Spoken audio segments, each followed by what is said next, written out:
Hi friends, Kerala PSC എക്സാമിന് ആവർത്തിച്ച് ചോദിക്കാൻ സാധ്യതയുള്ളതുമായ ക്വസ്റ്റ്യൻസാണ് ഈ വീഡിയോയിൽ ഡിസ്കസ് ചെയ്യുന്നത്. തമിഴ്നാട് സംസ്ഥാനത്തും പുതുച്ചേരിയിലും സജീവമായി പ്രവർത്തിക്കുന്ന ഒരു ഇന്ത്യൻ പ്രാദേശിക രാഷ്ട്രീയ പാർട്ടിയാണ് തമിഴക വെട്രി കഴകം. തമിഴക വെട്രി കഴകം എന്നതിൻ്റെ ചുരുക്കപ്പേര് victory party of Tamilagam. Tamilaga Vettri Kazhagam സ്ഥാപിച്ചത് വിജയ്. തമിഴക വെട്രി കഴകത്തിൻ്റെ ആദ്യ പ്രസിഡന്റ് വിജയാണ്. തമിഴക വെട്രി കഴകത്തിൻ്റെ ആസ്ഥാനം ചെന്നൈയിലെ പനയൂരിലാണ് പാർട്ടിയുടെ ആസ്ഥാനം. 2024 ഫെബ്രുവരി 2 തമിഴക വെട്രി കഴകം സ്ഥാപിച്ചത്. മുദ്രാവാക്യം പിറപ്പോക്കും എല്ലാ ഉയർക്കും, എല്ലാവരും ജന്മം കൊണ്ട് തുല്യരാണ്. സുപ്രീം കോടതിയുടെ നിലവിലെ 53ാമത് ചീഫ് ജസ്റ്റിസാണ് ജസ്റ്റിസ് എസ് സൂര്യകാന്ത്. ഹാ വിജിഗീഷു മൃത്യുവിന്നാമോ, ജീവിതത്തിൽ കുടിപ്പടം താഴ്ത്താൻ എന്നത് പ്രശസ്ത കവി വൈലോപ്പള്ളി ശ്രീധരമേനോൻ്റെ വരികളാണ്. ജസ്റ്റിസ് എസ് സൂര്യകാന്ത് 53ാമത് ചീഫ് ജസ്റ്റിസാണ്. ഇതെല്ലാം റിപ്പീറ്റഡായിട്ട് ചോദിക്കുന്നതാണ്. ഹാ പുഷ്പമേ അധിക തുങ്ക പദത്തിൽ എത്ര ശോഭിച്ചിരുന്നത് ഒരു രാജ്ഞി കണക്കേ നീ, ശ്രീഭൂവിൽ അസ്ഥിര അസംശയം എന്നതിൻ്റെ ഇന്ന് നിൻ്റെ ആ ഭൂതി എങ്ങു പുനരിങ്ങ് കിടപ്പിതോർത്താൽ, കുമാരനാശിൻ്റെ വീണപൂവിലെ വരികളാണ്. അടുത്തിടെ യൂറോപ്പിലെ ആദ്യത്തെ പൂർണ്ണമായും സംയോജിത ലിഥിയം പദ്ധതി ആരംഭിച്ച രാജ്യമാണ് ഫിൻലാൻഡ്. സെബി സ്ഥാപിതമായത് 1988 ഏപ്രിൽ 12 എന്നാൽ സെബിയുടെ ഇപ്പോഴത്തെ ചെയർമാൻ തുഹീൻ കാന്ത പാണ്ഡെ ആണ്. അങ്ങനെയെങ്കിൽ ആരാണ് സെബിയുടെ ആദ്യത്തെ ചെയർമാൻ? ഡോക്ടർ എസ്.എ. ദാവെ. ഇന്ത്യയിലെ ആദ്യത്തെ വൈദ്യുതിയിൽ പ്രവർത്തിക്കുന്ന റോക്കറ്റിൻ്റെ പേരാണ് വായപുത്ര.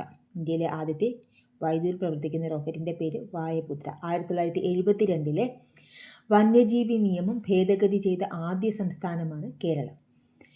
പാറ്റ്മാൻ അരുണാചലം മുരുകാനന്ദം 2026 സമാധാനത്തിനുള്ള നൊബേൽ നോമിനിയുടെ പട്ടികയിൽ. 2026 മെയ് 14 ബർണാബോയ് അവതരിപ്പിക്കുന്ന 2026 ഫിഫ ലോകകപ്പ് ഔദ്യോഗിക ഗാനമാണ് ഡായ് ഡായ്. നിർധനരായ രോഗികൾക്ക് ഉച്ചഭക്ഷണം നൽകുന്ന പദ്ധതിയാണ് അഭയ.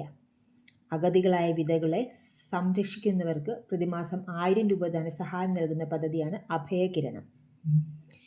കേരള സാമൂഹിക മിഷൻ്റെ ആഭിമുഖ്യത്തിൽ ആദിവാസി വിഭാഗങ്ങൾക്ക് പോഷകാഹാരം നൽകുന്ന പദ്ധതിയാണ് അന്നദായിനി. ഭിന്നശേഷി സൗഹൃദ സംസ്ഥാനമായി കേരളത്തെ മാറ്റാനുള്ള പദ്ധതി അനുയാത്ര. സംസ്ഥാനത്ത് APL BPL വ്യത്യാസമില്ലാതെ 18 വയസ്സിന് താഴെയുള്ള അർബുദ, ഹൃദ്രോഗ, വൃക്ക, മസ്തിഷ്ക രോഗികൾക്ക് സൗജന്യ ചികിത്സ ഉറപ്പാക്കുന്ന പദ്ധതിയാണ് ആരോഗ്യ കിരണം. മെഡിക്കൽ കോളേജുകൾ ഉൾപ്പെടെയുള്ള തിരഞ്ഞെടുക്കപ്പെട്ട ആശുപത്രികളിൽ ദാരിദ്ര്യരേഖയ്ക്ക് താഴെയുള്ളവർക്ക് ക്യാൻസർ ചികിത്സ സൗജന്യമാക്കുന്ന പദ്ധതിയാണ് സുകൃതം. ക്യാൻസർ ചികിത്സ സൗജന്യമാക്കുന്ന പദ്ധതി സുകൃതം. മെഡിക്കൽ കോളേജുകൾ ഉൾപ്പെടെയുള്ള തിരഞ്ഞെടുക്കുന്ന ആശുപത്രികൾക്ക് ദാരിദ്ര്യരേഖയ്ക്ക് താഴെയുള്ളവർക്ക് ക്യാൻസർ ചികിത്സ സൗജന്യമാക്കുന്ന പദ്ധതി സുകൃതം. സംസ്ഥാനത്തെ ആശാവർക്കർമാരുടെ ഇൻഷുറൻസ് പദ്ധതിയാണ് ആശാ കിരണം. മാനസികാരോഗ്യ കേന്ദ്രങ്ങളിൽ നിന്ന് സുഖം പ്രാപിച്ചവർക്കുള്ള കേരള സർക്കാർ പുനരധിവാസ പദ്ധതിയാണ് സ്നേഹക്കൂട്. മുതിർന്ന പ്രമേഹ രോഗികൾക്ക് സൗജന്യമായി ഗ്ലൂക്കോമീറ്റർ നൽകുന്ന സാമൂഹ്യനീതി വകുപ്പിൻ്റെ പദ്ധതി വയോമധുര.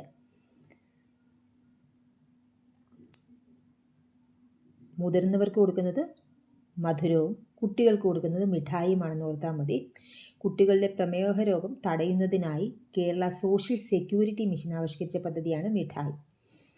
മാതാപിതാക്കൾ ഇരുവരും അല്ലെങ്കിൽ ഒരാൾ മരിച്ചു പോവുകയും ജീവിച്ചിരിക്കുന്ന ആൾക്ക് കുട്ടികളെ സംരക്ഷിക്കാൻ കഴിയാതെ വരികയും ചെയ്യുന്ന അവസ്ഥയിൽ കുട്ടികളെ സ്വഭവനങ്ങളിൽ ബന്ധുഭവനങ്ങളിൽ താമസിപ്പിച്ച് വിദ്യാഭ്യാസം നൽകുന്നതിനായി പ്രതിമാസ ധനസഹായം നൽകുന്ന പദ്ധതിയാണ് സ്നേഹപൂർവ്വം. ഇപ്പോൾ എന്താണ് സ്നേഹക്കൂട്? മാനസികാരോഗ്യ കേന്ദ്രങ്ങളിൽ സുഖം പ്രാപിച്ചവർക്കുള്ള കേരള സർക്കാർ പുനരധിവാസ പദ്ധതി. വയോമധുരം പ്രായമായവർക്ക് സൗജന്യമായിട്ട് ഗ്ലൂക്കോമീറ്റർ നൽകുന്ന പരിപാടിയാണ്. കുട്ടികൾക്ക് പ്രമേഹ രോഗം തടയുന്നതിനായി കൊടുക്കുന്നതാണ് മിഠായി എന്നത് പ്രത്യേകം ഓർത്തു വെക്കുക. Thank you.